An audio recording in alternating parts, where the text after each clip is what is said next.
Elder Fadash from One Nation, One Power. Shalom. Shalom Israel. This is Chaya Banya Sharala from One Nation, One Power. Shalom. Shalom. This is Brother Yaikwa from One Nation, One Power. All praise and glory to the Most High, Ahaya, Ba'ashim Shaya, coming to this truth, bringing this truth on to my brothers and sisters out there, for all 12 tribes. Shalom. This is El Dayo from One Nation, One Power, a demon stomper. Want to just say shalom. Elder Kakal the Charm, praise the Most High. So that I can be free. So I give myself to you. Love me like you. So I just wanna love you the way you love me, Lord.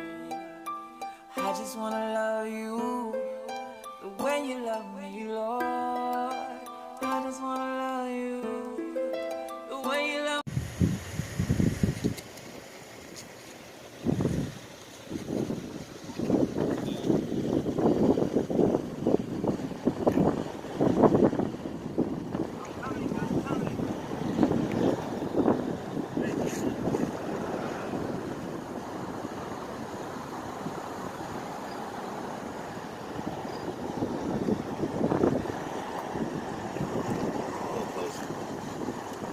Hey, shalom, brothers and sisters. I just wanted to show you guys this land out here in northern Arizona. I mean, there's more land out here as beautiful as this. As you can see, I mean, it looks like there was a city. How the rocks are formed, you know. I want to show you in the scriptures right here how the Most High in the book of Ether send the Jaredites to a land of promise. And this is the land of promise. We're going to go to Ether chapter 1. And we're going to read 38 through 34. And it reads, "And it came to pass that Jared spake again unto his brother, saying, Go and inquire of the Lord, whether he will drive us out of the land." And that was the land of Jerusalem, or the land on the other side of the earth. Because the Jaredites, they came from the Tower of Babel at that time. And it says, "And cry unto him, and if he will drive us out of the land, cry unto him whether we shall go." Right? Trying to look for answers. Where are we going to go? "And who knoweth but the Lord will carry us forth into a land which is chosen above all the earth." Of what?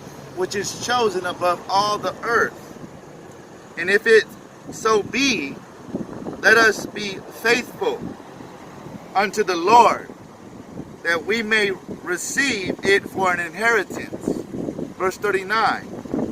"And it came to pass that the brother of Jared did cry unto the Lord, according to that which had been spoken by the mouth of Jared. And it came to pass that the Lord did hear the brother of Jared." So he did what? He heard the brother of Jared because he cried. "And had compassion upon him, and said unto him, Go to and gather together thy flocks, both male and female, of every kind, and also of the seeds of the earth of every kind." He said, get some animals and go get some seeds, because you're going to need to eat. "And thy families, and also Jared and thy brother and his family, and also friends of their families, and the friends of Jared and their families. And when thou hast done this, thou shalt go to the head of them, down into the valley, which is northward." Which is what? Which is northward. "And there will I meet thee, and I will go before thee into a land which is chosen above all the lands of the earth," every land, He's about to go to a land that is chosen above all other lands. And there will I bless thee and thy seed, and raise up unto me of thy seed, and of thy seed of thy brothers, and they who shall go with thee, right? A great nation, and there shall be none greater than the nation which I will raise up unto me of thy seed upon all the face of the earth. And thus I will do unto thee, because this long time ye have cried unto me. Now we're going to go into the next chapter. This is Jared chapter 2. And it came to pass that Jared and his brother and their families, and also the families of Jared and his brother and their families, went down into the valley which was northward. And the name of the valley was Nimrod, being called after the mighty hunter, with their flocks, which they had great gathered together, male and female, of every kind. And they did also lay snare and catch fowls of the air. And they did also prepare a vessel, in which they did carry with them the fish and the water. Verse 3. And they did also carry with them dessert, which by interpretation is honey bee. And thus they did carry with them swarms of bees, and all matter of that which upon the face of the land, seeds of every kind. Let's keep going.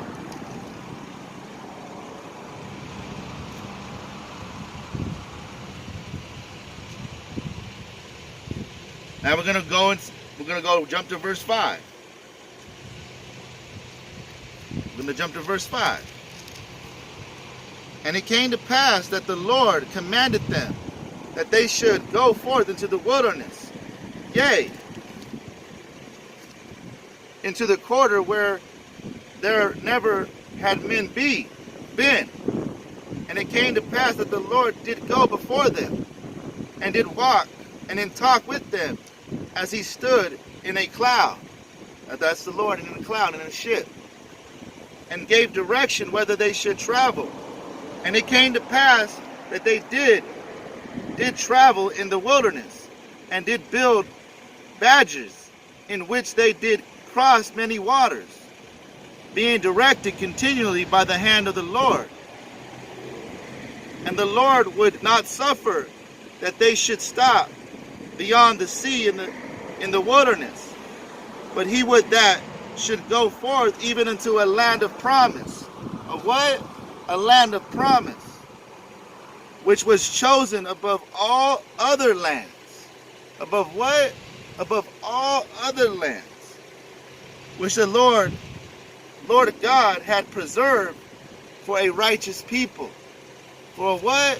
For a righteous people. And he had sworn in his wrath unto the brother of Jared, that whosoever should possess this land of promise from that time henceforth forever should serve him, the true and the only God, or they should be swept off when the fullness of his wrath should come upon them. And now we can behold the decree of God concerning this land, that it is a land of promise, and whatsoever nation shall possess it shall serve God, or they shall be swept off when the fullness of his wrath shall come upon them. And the fullness of his wrath came upon them when they are wreaked in iniquity. For behold, this is a land which is chosen above all other lands. This land right here. Let me keep going. Wherefore, he that doeth possess it shall serve God, or shall be swept off. For it is an everlasting decree of God, and it is not until the fullness of iniquity among the children of the land, that they are swept off. And this cometh upon you, O ye Gentiles, that ye may know the decree of God, that ye may repent and not continue in your iniquity until the fullness come, that ye may not bring down the fullness of the wrath of God upon you, as the inhabitants of the land have hitherto done. Behold, this is a chosen land, and whosoever nation shall possess it shall be free, and from bondage, and from captivity, and from all other nations under heaven, if they will but serve the God of the land, who is Yeshua Christ, who has been manifest by the things which we have written. And now I proceed with my record. For behold, it came to pass that the Lord did bring Jared and his brothers forth, even to that great sea which divides the land, talking about the Pacific Ocean, right? Or the Atlantic Ocean. And as they came to the sea, they pitched their tents, and they called the name of that place Orai Comer, and they dwelled in tents, upon the seashore for the space of 4 years. So this is that land. They had to go across the sea at that time. I just want to show you this beautiful land. And whoever's living righteous and is serving the true God of Abraham, Isaac, and Jacob through his son Yeshua will possess this land. And that's an everlasting promise. So I want to show you that land one more time.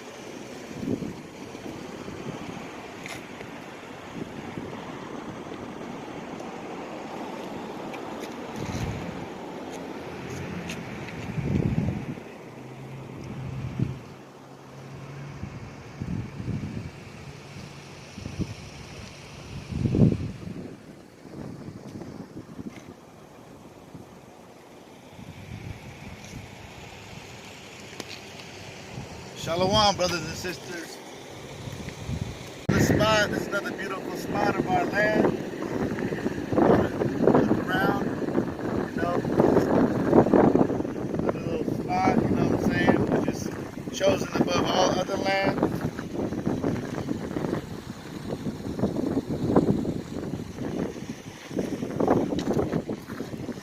I just want to blow my shofar. Angels know, that the Most High know that it's coming back to us, this land. I mean, look right here. Look how they treat the land. They got trash on the floor. Look how they treat the land.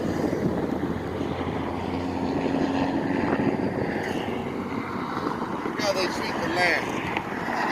We're gonna treat this land with righteousness. Blow my shofar.